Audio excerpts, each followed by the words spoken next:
Demak, darsimizni boshlaymiz. Bugun sizlar bilan biza 1 yillik o'simliklardan olingan sellyulozani tahlil qilish usulini o'rganamiz. Demak, oldingi darsimizda sizlar bilan biza 1 yillik o'simlik, demak, somondan sellyuloza olib, uni tartibini, jarayon qanday kechishini ko'rgan edik.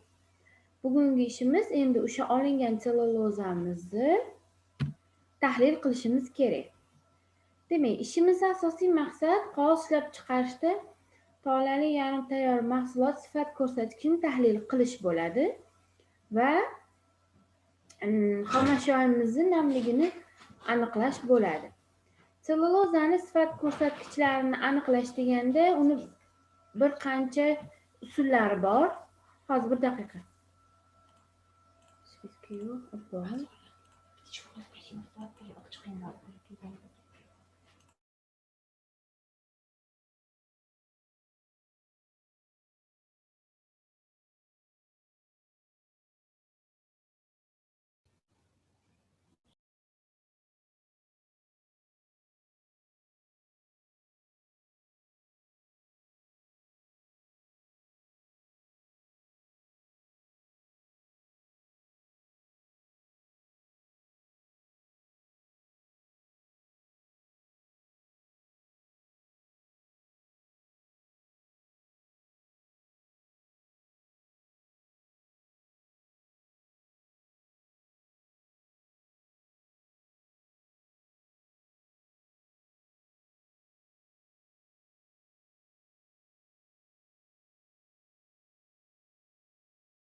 Assalomu alaykum.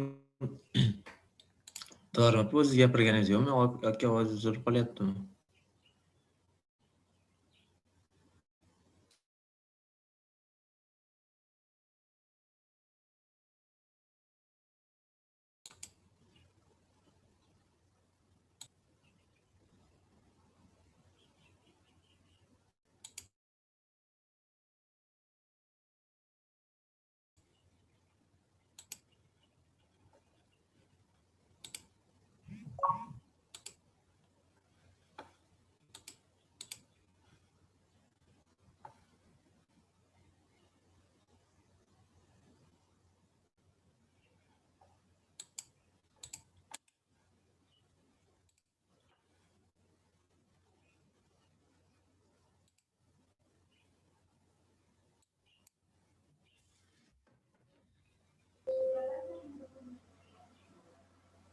Xo'p. Men ko'ryapmanmi?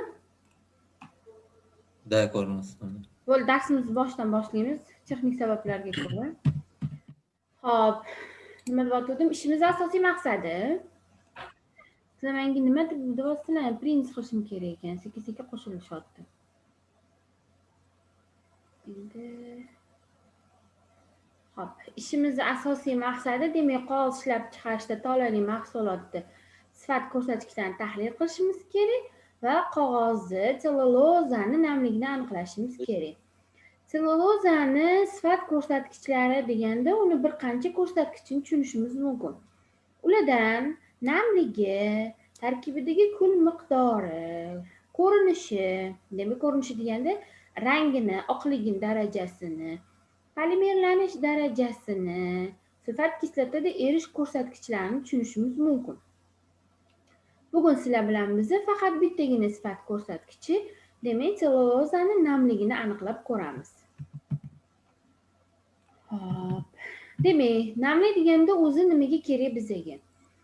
Korxonalarda, sellyuloza korxonalarida bilasizlar, sellyulozalar mavsumga qarab ishlab chiqarilganida omborxonalarda bir mavsumga yetadigan darajada saqlanishi kerak.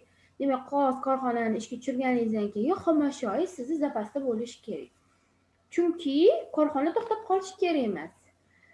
Demak, zapasda turgan, bizani omborimizda turgan mahsulotimiz yo'qolib ketmasligi uchun, chirib ketmasligi uchun, biyologiya zarar yetkazmasligi uchun uni ma'lum bir belgilangan namligini saqlab turishimiz kerak.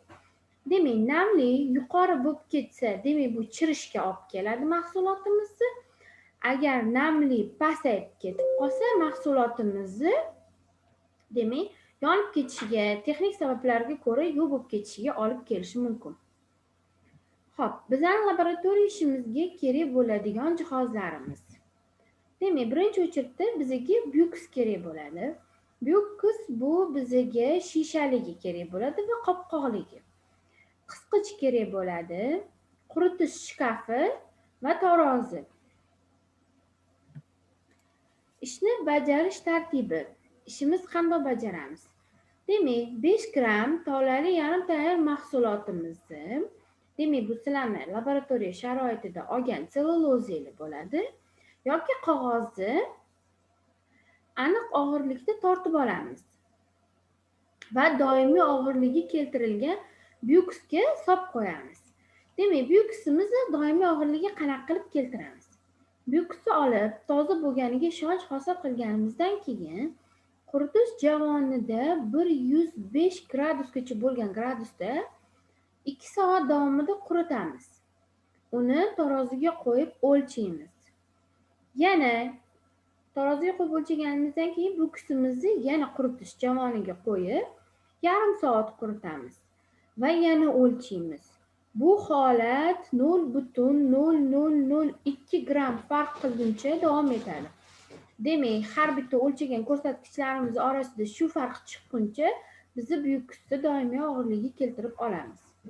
Doimiy og'irligi keltirilgan byuksga 5 gram selulozamizni solib, uni quritish shkafiga yuboramiz. Quritish shkafiga yuborganimizda biza byuksni qopqog'ini ochiq holatda qo'yamiz. Gradusimiz bizda 100 va 105 gradus oralig'ida bo'lishi kerak. 2 soat davomida selulozamizni demak quritamiz. Xo'p, quritish bosqichimiz 2 soat davom etgandan keyin o'zi o'lchashga, bu yerda hozir men sizlarga qisqartirib yozganman. O'zi 2 soat davomida o'lchagandan keyin 30-40 daqiqaga qisqartirsanglar ham bo'ladi. Har gal quritish bosqichimiz tugagandan keyin quritish javonining ichida byukslarni qopqog'ini berkitib, uni qaychi yordamida olamiz. Ekskavatorimizga solamiz va uni sovutib, ekskavatorda byuksimizni sovutib, keyin uni tarozida tortib olamiz. Shu bilan bizani selulozamizni namligini aniqlash jarayonimiz yakuniga yetadi. Demak, ish yakunida talaba tahlil qilishimiz kerak biza. Demak, ko'rishimiz kerak. Hozir biz olgan selulozamiz necha foiz namligiga ega bo'ladi. Uni ekraningizda ko'rib turilgan formula orqali hisoblab topamiz. Demak, bu yerda A namunaning quritishdan oldingi massasi hisobga qo'yasizlar bu yerga. B namunani quritilgandan keyin massasini qo'yasizlar. Va pastga yana xuddi quritishdan oldingi massasini qo'yib, formula yordamida hisoblab topasizlar. Xo'p, endi bajarilgan ish yakunida hisoblab topganingizdan keyin o'zingizlarning daftaringizga fikriy xulosa shakllantirasizlar. Fikriy xulosa qanaqa bo'ladi? Demak, hozirgi ko'rgan prezentatsiyadagi jarayonlarni ko'z oldingizga keltirib, men birinchi bu ishni qilaman, ikkinchi bu ishni qilaman deb o'zingizlar fikriy xulosa yozasizlar. Va hozirgi o'rgangan narsalarni, o'rgangan texnologiyalarni qanchalik o'zlashtirganinglarni aniqlash uchun sizlarga quyidagicha nazorat savollari berilgan. Men bu nazorat savollarini sizlarga Telegram gruppa orqali tashlab beraman. Har bittangiz menga javobini yozib yuborishingiz kerak. Javob yozib yuborish qanaqa bo'ladi? Xohlasanglar daftarga yozib, rasmga olib tashlaylar. Xohlasanglar Word variantida javob yozib menga tashlashingiz mumkin. Darsimiz shu bilan yakunlandi. Dars yuzasidan savollaringiz bormi?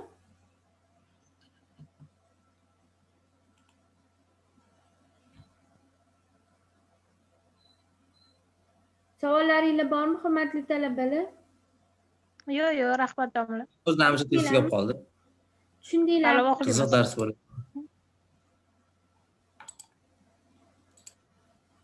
Darsga tushundinglarmi? Ha. Hmm. Demak, men hozir darsimiz yakunida keyin sizlarga tashlab beraman. Men javobinglarni sizlardan kutaman. Hozir Xo'p, bir rahmat. daqiqa.